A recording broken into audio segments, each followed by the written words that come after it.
नमस्कार दोस्तों, मैं हूं आपका लीगल फ्रेंड इल्मान और आप देख रहे हैं मेरा यूट्यूब चैनल लीगल रेफरेंसर। दोस्तों, मैं आज आपको बहुत ही अहम जानकारी के बारे में बताने जा रहा हूं, जो है शादी के रिश्ते टूटने के संबंध में। हमारे समाज का एक कड़वा सच ये भी है कि जितनी तेज़ी से शादियाँ हो रही हैं उतनी तेज़ी से शादियाँ टूट भी रही हैं। और इन शादियों का रिश्ता जब टूटता है तो सबसे ज़्यादा नुकसान उठाना पड़ता है हमारे समाज की लड़कियों को। क्यों? क्योंकि कई लड़कियां ऐसी होती हैं जिनको जानकारी कानून का अभाव होता है और कुछ लड़कियां ऐसी होती हैं जो कम पढ़ी लिखी होती हैं। लेकिन इन सब के बीच में हम आपको लीगली राय देना चाहते हैं कि आप अगर भरण पोषण के लिए अपनी ज़रूरतों के लिए जो पैसा चाहते हैं तो जो रिश्ता टूटता है उसमें लड़का इस पैसा देने का पूरा पूरा हकदार बनता है।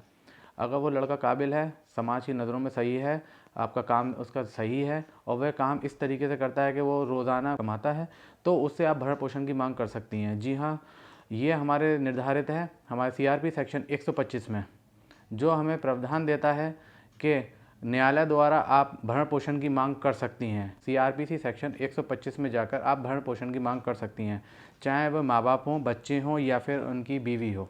ये भरण पोषण की मांग सबके लिए है। कानून द्वारा तय किया गया है, जो सेक्शन 125 के तहत जाता है उसको भरण पोषण उसको दिया जाता है।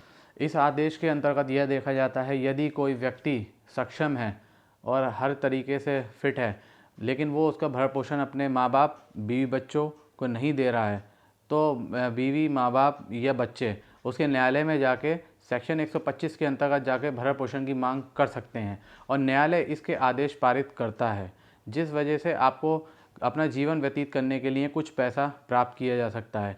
ये जानकारी उन महिलाओं के लिए ज़्यादा है जो महिलाएं अपना जो कानून की जानकारी ना होते हुए अपना जीवन व्यतीत कर रही हैं और जो कि सक्षम नहीं हैं अपना जीवन यापन करने के लिए, लेकिन उनको जानकारी का अभाव है। तो ये उन महिलाओं के लिए बहुत जानकारी कारगर साबित होगी और आप जाके अपने न्यायालय में जाके एक अच्छा वकील नियुक्त कीजिए और उसमें वकील से कहिए हमें भरण पोषण की मांग करें। जो सीआरपी सेक्शन 125 के अंतर्गत भरण पोषण किया जाता है वो न्यायालय के आदेश द्वारा किया जाता है।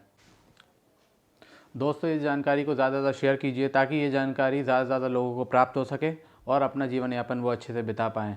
और मेरे ऐसे ही कानूनी और सलाहों के लिए देखते रहिए मेरा यूट्यूब चैनल लीगल रेफरेंसर।